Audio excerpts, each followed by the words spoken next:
I'm here with Brian from Jordan River Boat Works in Francis, Utah, and Brian just got back from a recent trip and wanted to tell us about it. Hi, I'm Brian Gillespie, Jordan River Boat Works. Our shop is here in Francis, Utah, and we just took this thing down the Grand Canyon. It's a 37-foot motor rig. We're powered by a 30-horse outboard, and we ran the 280 miles in the Grand Canyon from Lee's Ferry to Pierce over about a 10-day period. We actually had pretty low water conditions. We had low release amount of 6,800 CFS, and the top end was a little over 10, and that's about half to a third of what we had last year. So we really put all of our equipment to the test. It's actually much harder on the boats to run low water than it is higher water. And one of the things that we wanted to test out were the new Rollercam 1.25" straps. And most motor rigs, that run the big water, are anywhere from 22 to 37 feet long, and most folks run 2-inch straps. We've just got this strap, going over the whole boat to hold it to the trailer, but this is indicative of what most people run. And we thought it'd be a really good test to not run any of the 2-inch ratchet straps and only run these 1.25" roller cams. And they held up great. So during our trip, one of the biggest rapids in the Grand Canyon is Crystal Rapid. It's right below Phantom Ranch. And one really fun day in the Grand Canyon, especially in a motor rig, is you run basically all the big rapids except lava in one day. So we started the day with Hance, and ran down to Phantom, took a break at Phantom, and then one of the shell shock people, shell shocks for people when they hike into Phantom and get on a boat is immediately around the corner from Phantom you have Horn. And Horn's a major rapid. It's rated an I believe an 8 out of the 10 scale that they use in the Grand Canyon. And I mean the hits just keep coming that day. You got Horn, you got Hermit, Crystal, and those are just the big ones. I mean there's a ton of stuff in between. Yeah, when we ran Crystal, it was at low water, and my line choice was the far left line, and you get dangerously close to the wall, and misjudged my line a little bit, and we actually brushed into the left wall on Crystal enough that it tweaked the frame a little bit, kind of pushed the deck in here, and this is where I had my spare motor rigged.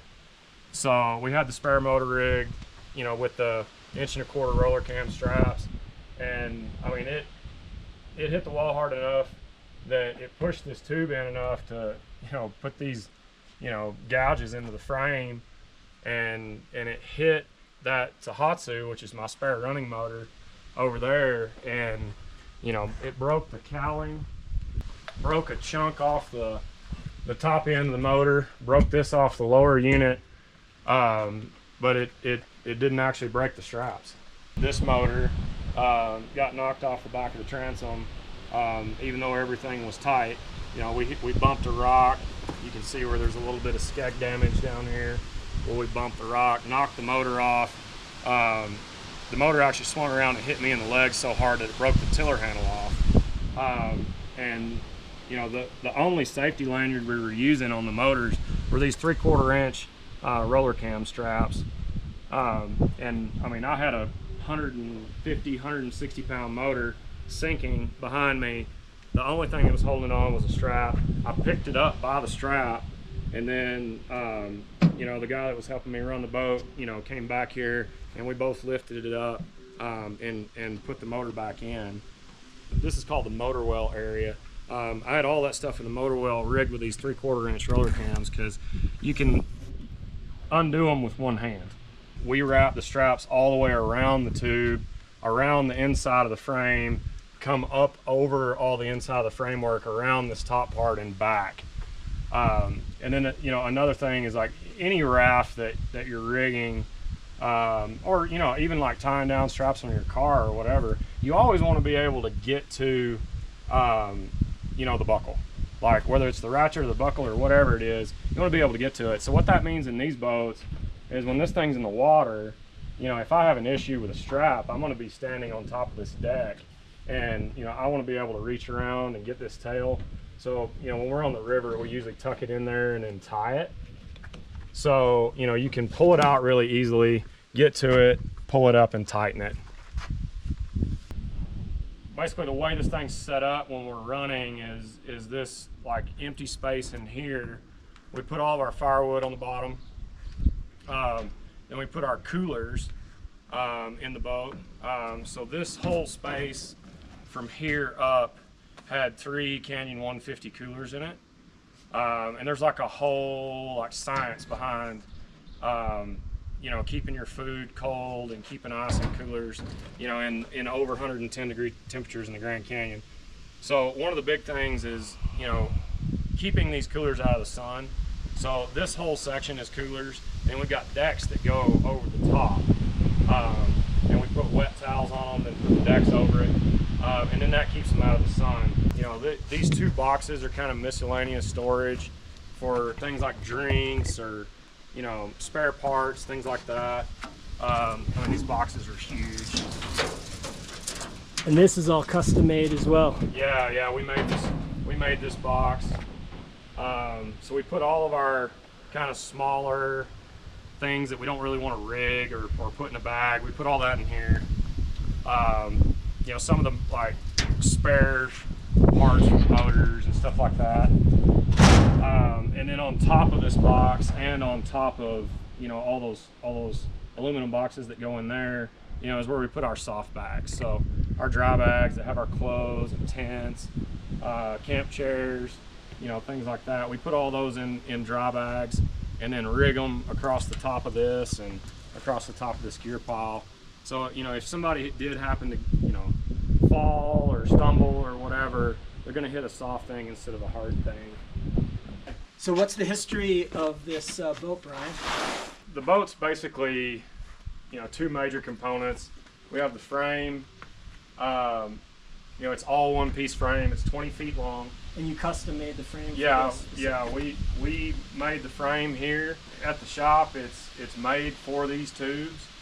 You know, we have a custom design, laser cut, TIG welded fuel cell in there that has all the same plumbing and parts in it as like an off-road racing fuel cell for like a trophy truck or an Ultra 4 car.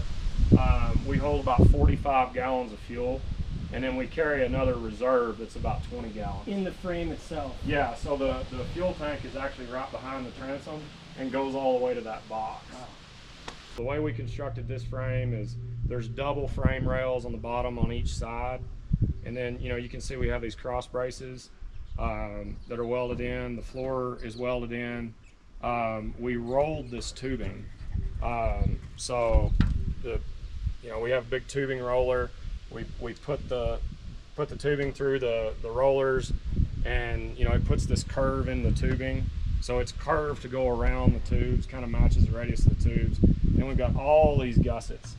You know, like basically this effectively works as a gusset, and then we've got these little gussets on the bottom, because the stress that these motor rigs go through in Big Rapids is absolutely insane.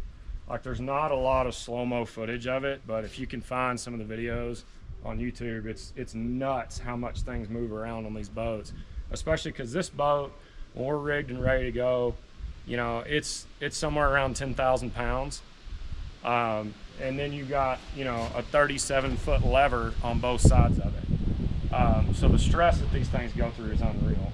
And we're kind of limited on how many crossbars we can put in the top, just because of being able to get the gear in and out. You know, we just try to make them as strong as possible, because you never know, you know, you pick a bad line or something happens, you know, the motor dies or whatever, and you might hit something that you didn't plan on hitting. We've got the dry boxes. We've got 2 huge storage boxes on the boat. The hoop that you see there, the sole purpose of that is keeping me in the boat. So when I'm in the motor well running the boat, I've got something to grab onto, because you know my other hand's going to be running the tiller on the outboard. Where'd the pontoons come from? So the pontoons are they're made by a company called Demery Inflatable Boats. They're in Maryland. Super cool history behind that company. You know, Dave, that's the owner that started it. You know, I mean, he's got so much history in the industry and builds the most indestructible raft or motor rig that you can buy. How old are they? These tubes are probably about 20 years old, maybe 25. So they started life with a commercial outfitter, and they ran them for about 15 years, and then I picked them up. They're 37 feet long, 36 inches in diameter, and then you'll see, you know, there's like lots of D-rings and like these grommet strips and stuff for rigging all the way around. Then, you know, for the outboards, we run, you know, our primary running motor is a 30 horse. And then I'm obviously not a weightlifter, power builder. I can't swap a 160 pound motor in the middle of a rapid. So I actually run this 9.8. It's usually kind of off to the side a little bit, but I scooted it over for transportation. But I run this 9.8, and then, you know, normally it's kicked all the way up. But if I have a motor issue, I can drop this motor down, fire it up, and I can eddy, you know, get the boat into an eddy. Running a motor rig in the Grand Canyon is full attention all the time. Like you cannot fall asleep at the wheel.